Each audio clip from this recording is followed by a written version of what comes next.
Hello दोस्तों, बहुत बहुत स्वागत, अभिनंदन एक बार फिर से आरडीएच स्कूल में। दोस्तों, विजन आईएएस की सितंबर महीने की मैगजीन हमने कंप्लीट कर ली है। अगर आप पहली बार आए हैं चैनल पे, पहली बार वीडियो देख रहे हैं, तो वो आप 15-14 वीडियो में वो कंप्लीट कर दिए मैंने, तो वो वीडियो देख लीजिए। आज शुरू करेंगे अक्टूबर 2025 की विजन आईएएस की मैगजीन। देखो, इसमें समस्या क्या हुई है, अभी हिंदी वाली जो है ना, हिंदी की मैगजीन नहीं आई है। विजन आईएएस की हिंदी की अक्टूबर 2025 की हिंदी की नहीं आई है। तो मैंने क्या किया है, इंग्लिश वाली वर्जन से ही इसको हिंदी में कन्वर्ट किया है और फिर उसको एक पीडीएफ फॉर्म में बना के तब आपके बीच में लाया हूँ। ठीक है, बहुत मेहनत की है, तो प्लीज़ थोड़ा ध्यान दीजिएगा। इसको जो है शेयर करना, अगर चैनल पर नए हैं तो सबसे पहले सब्सक्राइब कर लो। अगर पुराने हैं, बार बार देख रहे हैं, तो इसको शेयर वेयर करिए थोड़ा सा। मैंने जो है आपके लिए इतना बढ़िया कंटेंट बनाया है, ढूंढ ढूंढ के ला के, और कई चीज़ें ऐसी हैं जो उसमें मैगजीन में नहीं है, फिर भी मैंने जैसे कोई चीज़ों की फुल फॉर्म वगैरह है तो वो उसको मैंने बाहर से ला के इसमें डाला है। ठीक है, तो आप देखिए, मेरा काम देखिएगा। अगर अच्छा लगे तो आप सब्सक्राइब कर देना प्लीज़, और थोड़ा सा शेयर वेयर करना। ओके, चलो शुरू करते हैं। क्या है आज का पहला टॉपिक हमारा, क्या रहेगा, सिक्योरिटी रहेगी, सुरक्षा, उसे पढ़ेंगे। तो अभी मैंने अलग फॉर्मेट डाला है, थोड़ा सा पॉइंट वन में डाल दिया था, कोई पॉइंट वन में डाल दिया है। साइबर अपराध के खिलाफ संयुक्त राष्ट्र अब समय, यानी United nation convention against cyber crime. सुर्खियों में क्यों, हाल ही में यूनाइटेड नेशन ने 193 सदस्य देशों में से 72 देशों ने हनोई हनोई कहाँ है, वियतनाम में, हनोई वियतनाम में साइबर अपराध के खिलाफ संयुक्त राष्ट्र पर एक कन्वेंशन पर हस्ताक्षर किए, इसलिए ये चर्चा में आ गया है।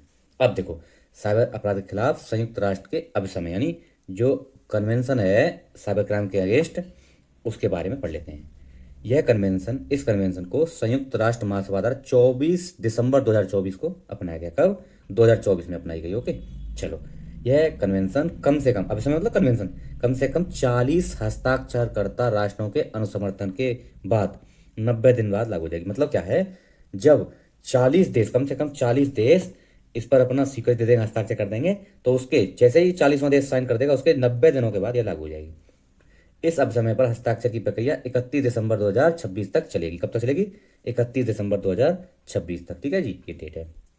ओके, भारत ने अभी तक इस संधि पर हस्ताक्षर नहीं किए हैं, इंपॉर्टेंट है। भारत ने इस पर हस्ताक्षर नहीं किए हैं, प्री में ही पूछ लेगा। संयुक्त राष्ट्र मादक पदार्थ एवं अपराध कार्यालय एनडीओडीसी ने इस अभिप्राय वार्ता के आयोजन के लिए सचिवालय के रूप में काम किया। किसने? संयुक्त राष्ट्र मादक पदार्थ एवं अपराध कार्यालय। ओके, साइबर अपराध के खिलाफ संयुक्त राष्ट्र अब समय सभी गंभीर अपराधों के लिए इलेक्ट्रॉनिक साक्ष्य को संग्रह करने, जो इलेक्ट्रॉनिक एविडेंस है उनको इकट्ठा करने, उनका साझाकरण करने और उपयोग हेतु पहला सार्वभौमिक कानून के रूप में बाध्यकारी है। क्या है ये बाध्यकारी है, ऐसे नहीं है अपनी मर्जी से कर लो, बाध्यकारी फ्रेमवर्क है। ओके, यूरोपीय परिषद द्वारा तैयार बुडापेस्ट साइबर अपराध अभिसमय, बुडापेस्ट साइबर क्राइम कन्वेंशन 2001 में आया था। साइबर अपराध से निपटने के लिए और सीमा पार सहयोग को मजबूत बनाने के लिए पहली अंतर्राष्ट्रीय क्या थी, संधि थी। तो यही पूछ लेगा प्री में, सबसे पहली साइबर अपराध पर पहली अंतर्राष्ट्रीय संधि कौन सी है, तो यह है Budapest cyber crime convention. Okay, रूस और चीन जैसे कई देशों ने बुडापेस्ट कन्वेंशन है उसको अस्वीकार कर दिया है, और ये देश जो है ना, लंबे समय से एक नए अंतर्राष्ट्रीय साइबर अपराध की मांग कर रहे हैं। उनका कोई कंसर्न होगा, इसलिए उन्होंने स्वीकार नहीं किया है। साइबर अपराध के खिलाफ संयुक्त राष्ट्र अब समय के मुख्य बिंदु क्या हैं वो समझ लेते हैं। चलो, साइबर अपराध के दायरे का विस्तार। यह साइबर तकनीकी पर आधारित अपराधों के साथ साथ ऑनलाइन धोखाधड़ी, ऑनलाइन बाल यौन शोषण, अंतरंग छवियां, जो आपके पर्सनल जो डेटा है या फोटोज हैं, उनको बिना सहमति के प्रसारित करने आदि से जुड़े तथ्यों को भी इस सूची में शामिल करता है। इसका विस्तार किया गया है। दूसरा, अंतर्राष्ट्रीय सहयोग। इसमें अंतर्राष्ट्रीय सहयोग को बढ़ावा देने के लिए 24x7 नेटवर्क, 24/7 नेटवर्क स्थापित करने का प्रावधान है। अच्छा जी। दूसरा, संप्रभुता की रक्षा। पक्षकार देश इस अवसमय के तहत अपने दायित्वों के निर्वहन, अन्य देशों की संप्रभु समानता और क्षेत्रीय अखंडता तथा उनके आंतरिक मामलों में हस्तक्षेप न करने के सिद्धांत का अनुरूप करते हैं। मतलब दूसरे देश के आंतरिक मामलों में हस्तक्षेप नहीं किया जाएगा, संप्रभुता की रक्षा की जाएगी। पीड़ितों की सहायता। यह समय अभिसमय या कन्वेंशन देशों को पीड़ितों के पुनर्वास करने और मुआवजे, क्षतिपूर्ति, अवैध सामग्री को हटाने की सुविधा प्रदान करने के लिए प्रोत्साहित करता है। यह सहायता प्रत्येक देश के घरेलू कानूनों के अनुसार, किसके, इंटरनेशनल कानून कोई नहीं है, जो प्रत्येक देश का घरेलू कानून है उनके अनुसार दी जाएगी सेवाएं। मानव अधिकारों का सम्मान। पक्षकार देश ये सुनिश्चित करेंगे कि अभिसमय के तहत उनके दायित्वों का कार्यान्वयन अंतर्राष्ट्रीय मानव अधिकार कानून के अनुरूप हो, मतलब मानव अधिकार का भी पालन किया जाए। अगर देखो अभिसमय के महत्व से मिलते हैं, इसका महत्व क्या है भाई इस कन्वेंशन का? बहुपक्षवाद की प्रासंगिकता। यह जो कन्वेंशन है बहुपक्षवाद की जीत को दर्शाती है, जो साइबर अपराध से निपटने के लिए अंतर्राष्ट्रीय सहयोग को बढ़ावा देने के देशों की सामूहिक इच्छा का प्रतिबिंबित करता है। सामूहिक इच्छा बहुपक्षवाद को बढ़ाती है। ओके, बढ़ते डिजिटल खतरों का समाधान प्रस्तुत करती है भैया। उद्योग जगत के विशेषज्ञों के अनुसार वैश्विक साइबर अपराध के कारण होने वाले आर्थिक नुकसान का आंकड़ा 2025 तक प्रतिवर्ष कितना 10.5 ट्रिलियन अमेरिकी डॉलर 10.5 10.5 ट्रिलियन अमेरिकी डॉलर तक पहुंच गया है। ये प्रतिवर्ष 2025 तक इतना नुकसान प्रतिवर्ष हो रहा है। अच्छा, ग्लोबल साउथ के देशों की सहायता। वैश्विक अभिसमय ग्लोबल कन्वेंशन उन विकासशील देशों की सहायता करेगा जहां प्राय मजबूत साइबर सुरक्षा अवसंरचना का अभाव है। जैसे ग्लोबल साउथ में इतनी अच्छी अवसंरचना नहीं है, वहां भी है, सहायता करेगा। उभरती चुनौतियां, यह एआई संचालित साइबर हमलों, डीप फेक, दुष्प्रचार अभियानों जैसे नए और उभरते खतरों से निपटने के लिए सहयोगात्मक फ्रेमवर्क यानी हेल्प करने के लिए एक फ्रेमवर्क प्रदान करता है। ये इसके क्या हो गए? महत्व हो गए। अगला क्या है भैया इसका? अब समझ लेते हैं निष्कर्ष। निष्कर्ष पॉजिटिव नोट पर खत्म होगा, मैंने बताया कभी भी। संयुक्त राष्ट्र साइबर अपराध अभिसमय जो कन्वेंशन है साइबर खतरों के खिलाफ वैश्विक सहयोग में एक महत्वपूर्ण उपलब्धि है। यह अपराधों की रोकथाम, क्षमता निर्माण और बहुपक्षीय एकजुटता को बढ़ावा देता है। इसकी सफलता इस बात पर भी निर्भर करेगी कि यह मानवाधिकारों की रक्षा करने और दुरुपयोग को रोकने और विकासशील राष्ट्रों की सहायता करने में सक्षम है। ठीक है जी। साथ ही इसे एक सुरक्षित डिजिटल परिवेश सुनिश्चित करने के लिए विकसित हो रही प्रौद्योगिकी को अपनाना चाहिए। बस यही खत्म है, पॉजिटिव नोट पे खत्म कर दो। ठीक है जी, चलो अब देख लेते हैं पॉइंट 2, दूसरा टॉपिक क्या है? क्या है दूसरा टॉपिक? देखो दूसरा एक ब्लू लेते हैं, वामपंथी उग्रवाद यानी left wing, LWE, left wing extremism. क्या है या सुर्खियों क्यों है? गृह मंत्रालय के अनुसार लेफ्ट विंग एक्सट्रीमिज्म से अत्यधिक प्रभावित जिलों की संख्या 6 थी पहले ना, 6, वो जो घटकर 3 रह गई है। अब क्या है? LWE लेफ्ट विंग एक्सट्रीमिज्म वाले जिले पहले 6 थे, जो 3 रह गए। ये 3 जिले कहाँ हैं? तीनों छत्तीसगढ़ में है। कौन कौन से? बीजापुर, सुकमा और नारायणपुर, तीनों छत्तीसगढ़ के हैं। ठीक है, तो ये प्री के लिए इंपोर्टेंट हो गया, प्री में पूछा जा सकता है कौन कौन से जिले अभी LWE में है। पहले समझ लेते हैं LWE क्या है। LWE के निर्धारक तत्व क्या कौन से हैं? सामाजिक आर्थिक समानता। देखो सामाजिक आर्थिक समानता नहीं, असमानता।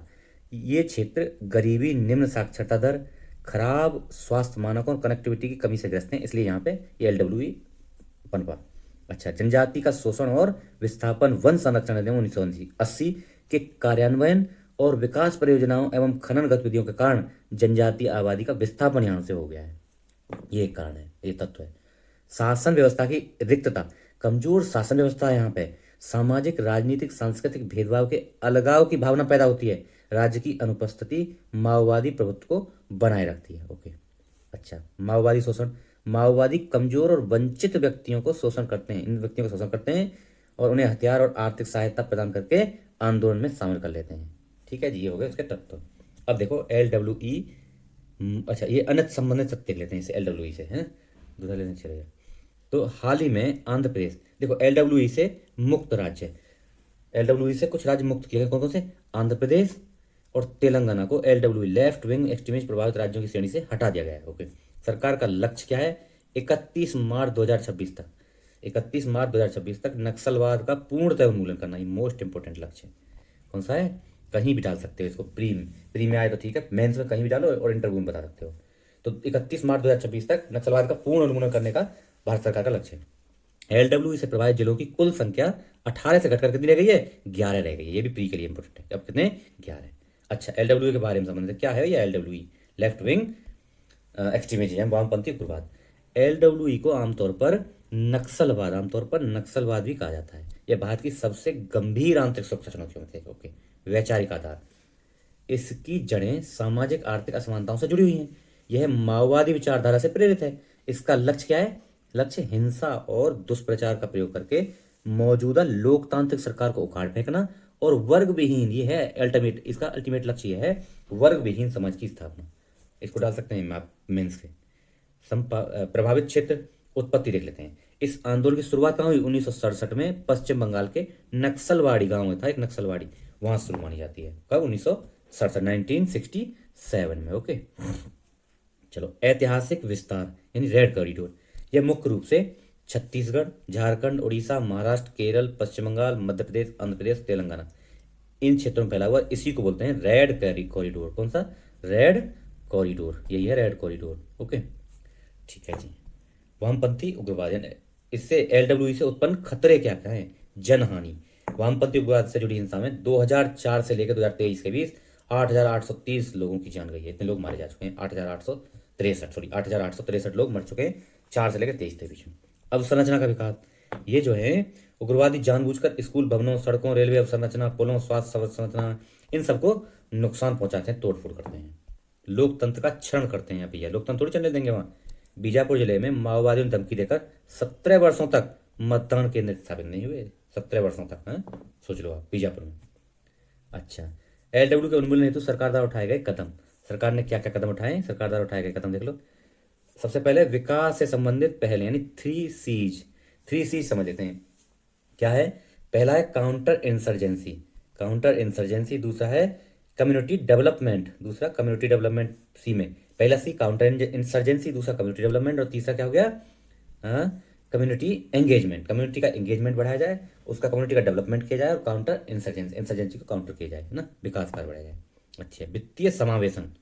अब देखो, अत्यधिक 30 अत्यधिक प्रभावित जिलों में 1,000 से अधिक बैंक शाखाएं और 900 एटीएम सुविधाएं शुरू की गई, ये तो बता रहा है डेटा। अब देखो 2024 से लेकर अब तक एलडब्ल्यू से प्रभावित जिलों में लगभग 5900 डाकघर यानी बैंकिंग सेवाएं स्थापित किया गया है।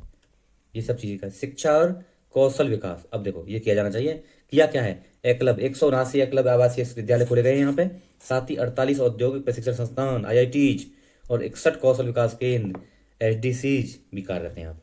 धरती आबा जनजातीय ग्राम उत्कर्ष अभियान, इसे ग्रामीण क्षेत्रों में सार्वजनिक सुविधाओं को समुचित उपलब्धता सुनिश्चित करने के लिए 2024 में कब शुरू किया गया? धरती आबा जनजातीय ग्राम उत्कर्ष अभियान 2024 में, यही पूछ लेगा प्री में। इससे 15,000 से अधिक गाँव में लगभग 1.5 करोड़ लोग लाभान्वित हुए भैया। ओके, अन्य पहले नागरिक कार्रवाई कार्यक्रम। अब देखो इसमें इसमें सुरक्षा बलों और स्थानीय समुदायों के बीच विश्वास को बढ़ाने, स्थानीय लोगों को कल्याण सुनिश्चित करने के लिए नागरिक गतिविधियां संचालित की जा रही हैं। दूरस्थ क्षेत्रों को जोड़ने के लिए सड़क संपर्क परियोजनाएं चलाई जा रही हैं। दूरसंचार सेवाओं जैसे टेलीकम्युनिकेशन सेवाओं की पहुंच में सुधार करने के लिए मोबाइल टावरों की स्थापना की जा रही है, ये किए जा रहे हैं। ठीक है, ओके।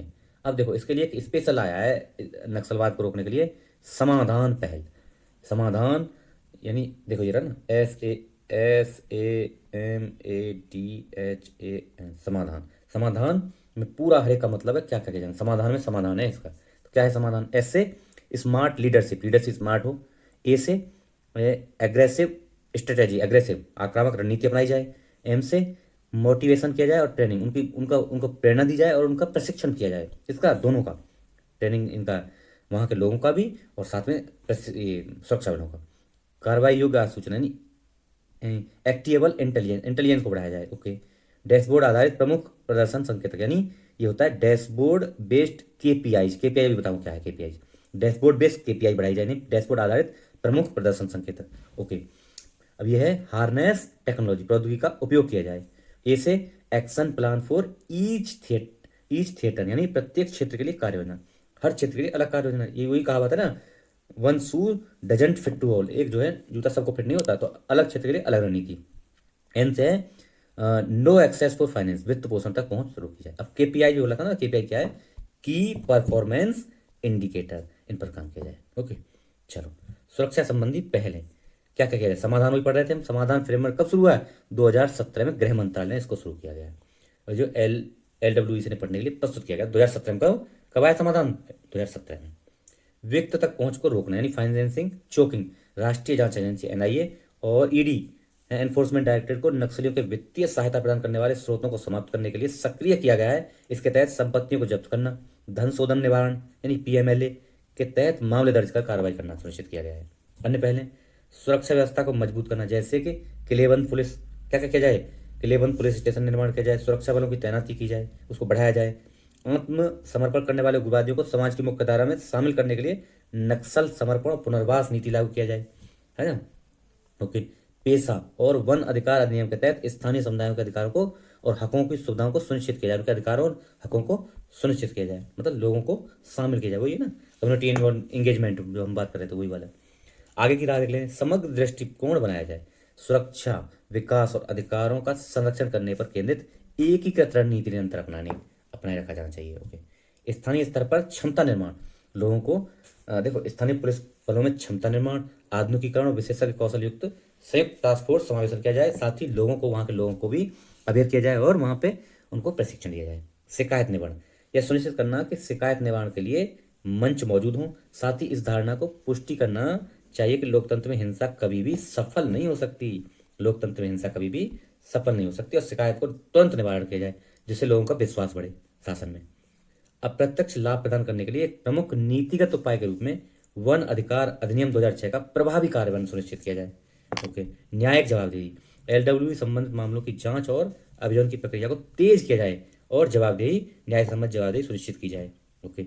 दुष्प्रचार तंत्र से निपटना, नागरिक समाज और मीडिया को माओवादी उग्रवाद की हिंसक प्रवृत्ति के प्रति संवेदनशील बनाया जाए और इस तरह के दुष्प्रचार करने वालों पर कड़ी कार्रवाई की जाए। इससे उग्रवादियों पर हिंसा छोड़ने का दबाव बनाया जा सकेगा। नागरिक कार्रवाई कार्यान्वयन कार्यक्रम को सुरक्षा बलों और स्थानीय समुदायों के बीच विश्वास बनाए रखने पर जारी रखना चाहिए। ओके। निष्कर्ष देख लो, वही भारत की एलडब्ल्यूई के खिलाफ लड़ाई अपने अंतिम चरण में है अभी। यह विमर्श को रेड कॉरिडोर से ग्रोथ कॉरिडोर, ये टर्म आ गया, रेड कॉरिडोर से, ये मेंस में डालने वाला टर्म है, रेड कॉरिडोर से ग्रोथ कॉरिडोर की ओर प्रेरित कर रहा है। सुरक्षा अभियानों को मजबूती से लागू करने के साथ साथ विकास परियोजनाओं, वित्तीय समावेशन, सामाजिक न्याय, अभूतपूर्व ध्यान दिया जाए और यह बहुआयामी रणनीति के साथ कार्यान्वयन से उग्रवादी कार्यवाहियों और उनके भौगोलिक विस्तार दोनों ही व्यवस्थित रूप से सीमित कर दिया गया है। इससे समाज में सबसे कमजोर वर्गों के लिए स्थायी शांति और विकास सुनिश्चित हुआ है। ये हो गया। अब देखो आपसपा पढ़ लेते हैं, नहीं AFSP। आपसपा क्या है? Armed force special powers act, सशस्त्र बल विशेष शक्तियां अधिनियम 1958 बोलते हैं आपसपा 1958। सुर्खियों क्या है? हाल ही में गृह मंत्रालय सशस्त्र बल विशेष शक्तियां अधिनियम यानी आपसपा 1958 की अवधि को मणिपुर, अरुणाचल प्रदेश और नागालैंड, इंपॉर्टेंट है, मणिपुर, नागालैंड, अरुणाचल प्रदेश के कुछ हिस्सों में 6 महीने के लिए बढ़ा दिया है, इसलिए यह अभी चर्चा में है। अन्य संबंधित तथ्य आपसपा 1958 के विषय में, यह एक विशेष कानून है जो कानून और व्यवस्था को बनाए रखने के लिए सेना को असाधारण शक्तियां देता है। क्या? सेना को असाधारण शक्तियां प्रदान करता है। ओके। उद्देश्य क्या है इसका? इसका उद्देश्य अशांत क्षेत्र, जो अशांत क्षेत्र है ना, जो डिस्टर्ब एरिया है, उसमें सशस्त्र बलों को अपनी गतिविधियां संचालित करने के लिए सशक्त बनाना। अशांत क्षेत्र वे, अच्छा क्या है अशांत क्षेत्र? अशांत क्षेत्र वे सूचीबद्ध क्षेत्र होते हैं जहां सार्वजनिक व्यवस्था को गंभीर खतरा होता है। यह अशांत क्षेत्र की परिभाषा होगी। ओके। वर्तमान में आपसपा कहाँ कहाँ है? नागालैंड है ना, मणिपुर और अरुणाचल प्रदेश, ये तो 3 है ही। अभी जो बढ़ाया जाए 6 महीने के लिए, असम में भी है, असम में भी कुछ, असम में 3 तो ये है ही, 3 स्टेट तो है ही जो अभी 6 महीने के लिए जहाँ बढ़ाया। कौन? नागालैंड, मणिपुर और अरुणाचल प्रदेश। असम में भी है, तो असम के कुछ हिस्सों में, चारों प्रदेश के पूरे में नहीं है, कुछ हिस्सों में है। ओके। 2015 में त्रिपुरा से, अब देखो 2015 में से त्रिपुरा से हटा दिया गया, 2018 में मेघालय से हटा दिया गया और 1980 के दशक में मिजोरम से आपसपा को वापस ले लिया गया। चलो ये बस जस्ट नॉलेज के लिए। आपसपा कानून जम्मू और कश्मीर में भी प्रभावी है। यहाँ यह सशस्त्र बल जम्मू और कश्मीर विशेष शक्तियां अधिनियम 1990 के जरिए लागू हुआ है। ये वहाँ इस नाम से नहीं है आपसपा, या वहाँ पे क्या है? जम्मू और कश्मीर विशेष शक्तियां अधिनियम 1990 के तहत ये वहाँ पे लागू हो रहा है। अब देखो एक फैक्ट है अलग से, मणिपुर में जो आपसपा है 1981 से लागू, मोस्ट इंपॉर्टेंट है प्री के लिए, ये पूछ लेगा सबसे पहले आपसपा कहाँ लागू हुआ? 1981 में मणिपुर में, 1981। अब देखो अधिनियम के प्रमुख प्रावधान, इस प्रावधान देख लो भैया क्या क्या, इससे क्यों इतना विरोध करते हैं लोग? प्रावधान क्या है? खतरनाक प्रावधान है, देखना। अशांत क्षेत्र की घोषणा, यानी धारा 3, इस धारा के तहत राज्यपाल, प्रशासक या केंद्र सरकार किसी राज्य संघ क्षेत्र के किसी भाग या पूरे क्षेत्र को अशांत घोषित कर सकती है। कौन कौन? राज्यपाल, प्रशासक या केंद्र सरकार किसी राज्य को या पूरे क्षेत्र को या उसके किसी क्षेत्र को अशांत घोषित कर सकती है। यह घोषणा तब की जाती है जब उन्हें लगता है कि सिविल अधिकारों की सहायता के लिए सशस्त्र बलों की आवश्यकता है ना। ये 3 कर सकते हैं, किसी क्षेत्र को या पूरे को, धारा 3 के तहत। धारा 3 इंपॉर्टेंट है, धारा 3। अब यही है धारा 4 क्या है इसकी? अशांत घोषित क्षेत्रों में सशस्त्र बलों को विशेष शक्तियां प्रदान कर देती है। 3 के तहत अशांत क्षेत्र घोषित किया जा सकता है और 4 वह क्या है? उस क्षेत्र में अनलिमिटेड पावर है, अनलिमिटेड पावर, विशेष शक्तियां, स्पेशल फोर्स पावर मिल जाती है। सशस्त्र बलों को। इसमें कानून का उल्लंघन करने वाले किसी व्यक्ति के खिलाफ बल प्रयोग करना, यहाँ तक कि आवश्यकता पड़ने पर गोली भी चलाया जा सकता है, इतनी शक्तियाँ मिलती हैं। संदेह के आधार पर बिना वारंट के किसी व्यक्ति को गिरफ्तार किया जा सकता है और किसी परिसर में प्रवेश तलाशी लेने का शामिल हो जाता है। 5 या से अधिक व्यक्तियों के एक स्थान पर एकत्र होने पर रोक लगाई जा सकती है। कितने खतरनाक है देख लो। हथियारों के गोदाम, किलेबंद मोर्चे जहां से सशस्त्र हमले किए जा सकते हैं, या सशस्त्र स्वयं सेवकों के किसी प्रशिक्षण शिविर को नष्ट भी कर सकता है। अच्छा, सशस्त्र बल कर्मियों के लिए प्रतिरक्षा, यानी यह है धारा 6। 3, 4 और 6 पढ़नी है अभी। 6 में क्या है? इस धारा के तहत केंद्र सरकार की मंजूरी के बिना अपस्पा के तहत किए गए कार्यों के लिए किसी भी सुरक्षाकर्मी के विरुद्ध मुकदमा या कानूनी कार्रवाई नहीं की जा सकती। Most important. अब देखो, 3 में आसान क्षेत्र घोषित करना, 4 में आसान क्षेत्र में क्या क्या कार्रवाई कर सकती है स्पेशल फोर्सेज, और 6 भैया उनको स्पेशल फोर्स जो काम किए उनको प्रोटेक्शन देता है, धारा 6। अच्छा, गिरफ्तार व्यक्ति के लिए साथ व्यवहार क्या होगा? गिरफ्तार व्यक्ति के साथ व्यवहार, सशस्त्र बलों द्वारा गिरफ्तार किए गए व्यक्ति को न्यूनतम संभावित देरी कोई टाइम नहीं है इसमें, के साथ निकटतम पुलिस प्राधिकरण को सौंपना आवश्यक है, न्यूनतम संभावित देरी के बाद। अब देखो, ऐतिहासिक न्याय निर्णय हुए हैं कुछ इससे संबंधित, अब देख लेते हैं। Naga people's movement of human rights बनाम भारत संघवाद 1997, इसमें क्या था? उच्चतम न्यायालय ने निर्णय दिया कि अपस्पा की संवैधानिक रूप से वैध ठहराया, मतलब उसने उच्चतम न्यायालय सुप्रीम कोर्ट ने इसको अपस्पा को संवैधानिक रूप से वैध ठहराया, लेकिन क्या बोला? लेकिन बल प्रयोग और प्रतिरक्षा के उपयोग पर कुछ सुरक्षा उपाय निर्धारित किए, 1997 वाले। फिर आया extra judicial execution victim families association बनाम भारत संघवाद 2016, ये धारा 6 के तहत प्रदान की गई प्रतिरक्षा पूर्णतः निरपेक्ष है। अच्छा, अत्यधिक बल प्रयोग के मामले में सुरक्षा बलों को जवाबदेह ठहराया। जो धारा 6 में जो सशस्त्र बलों को सुरक्षा दी गई है, उसमें सुप्रीम कोर्ट ने बोला कि यह निरपेक्ष है और अत्यधिक अगर आपने बल प्रयोग किया तो उसमें सशस्त्र बलों को क्या जिम्मेदार ठहराया जा सकता है। अब आता है सेबेस्टियन एम हॉर्गे बनाम भारत संघ 1984 का वाद। इसमें क्या होता है? अपस्पा में प्रतिरक्षा संबंधी प्रावधानों के बावजूद भी सुरक्षा बलों को कार्रवाई के लिए जवाबदेह ठहराया, वो भी जवाबदेही के लिए बात करता है 1984 वाला, वही धारा 6 की बात चल रही है। अपस्पा का समालोचन मूल्यांकन कर लेते हैं, तो फायदा है नुकसान एक बार देख लेते हैं। इस पर के पक्ष में तर्क, इसके पक्ष में तर्क, तो पहले पक्ष वाले तर्क पढ़ लेंगे फिर विपक्ष वाले पढ़ लेंगे। पक्ष में क्या है? राष्ट्रीय सुरक्षा, यह सशस्त्र बलों को उग्रवाद से शीघ्रता से निपटने और पूर्वोत्तर तथा जम्मू कश्मीर जैसे संघर्ष संभावित क्षेत्रों में और सीमावर्ती क्षेत्रों में भैया संप्रभुता की रक्षा करने के लिए जरूरी है। अगला क्या है? नागरिक प्रशासन को सहायता, यह अशांत क्षेत्रों में सैन्य बलों की त्वरित तैनाती की सुरक्षा प्रदान करता है। जो सिविल प्राधिकरण कानून और व्यवस्था को बनाए रखने में असमर्थ है, वहां पर यह सिविल कानून की रक्षा करने में सहायक होता है। कानूनी गतिरोध की रोकथाम, अधिकारी वारंट के बिना गिरफ्तारी, तलाशी या बल प्रयोग कर सकते हैं, जिसमें उन विलंबों को रोका जा सकता है जिनका फायदा उग्रवादी उठा सकते हैं। अभियोजन स्वीकृति खंड के माध्यम से जवाबदेही, किसी भी सैन्य कर्मी पर कार्रवाई या मुकदमा चलाने के लिए केंद्र सरकार की स्वीकृति आवश्यक होती है, जिससे उन्हें राजनीतिक या झूठे मामलों में फंसाने से संरक्षण मिलता है। न्यायिक और विधायी सत्यापन, उच्चतम न्यायालय का निर्णय यानी Naga people's movement of human rights बनाम भारत संघ 1997 अपस्पा की संवैधानिकता की पुष्टि करता है तथा इस बात पर भी जोर देता है कि सशस्त्र बल नागरिक बलों के सहायक के रूप में कार्य करते हैं, न कि सर्वोच्च शक्ति के रूप में। अच्छा, क्षेत्रों में स्थिरता लाने में प्रमाणित भूमिका इसकी। अब देखो, इसने मिजोरम, त्रिपुरा जैसे राज्यों में उग्रवाद को कम करने में भूमिका निभाई है। अब इसके विपक्ष में तर्क देख लेते हैं, विपक्ष में क्या कहता है? विपक्ष में तर्क देखते हैं, ये रहा विपक्ष में तर्क। क्या कहें? मौलिक अधिकारों का उल्लंघन करता है, गोली मारने के आदेश और कानूनी प्रतिरक्षा की अनुमति से ये अनुच्छेद 14 जीवन की रक्षा, अनुच्छेद 21 और स्वतंत्रता अनुच्छेद 22 इनका हनन होता है भैया। ओके, अगला देखो, जवाबदेही का अभाव, अब समय के लिए पूर्वानुमति का प्रावधान सुरक्षा कर्मियों के अभियोजन पर प्रभावी रोक लगाता है, जिससे दंड मुक्ति की संस्कृति को बढ़ावा मिलता है।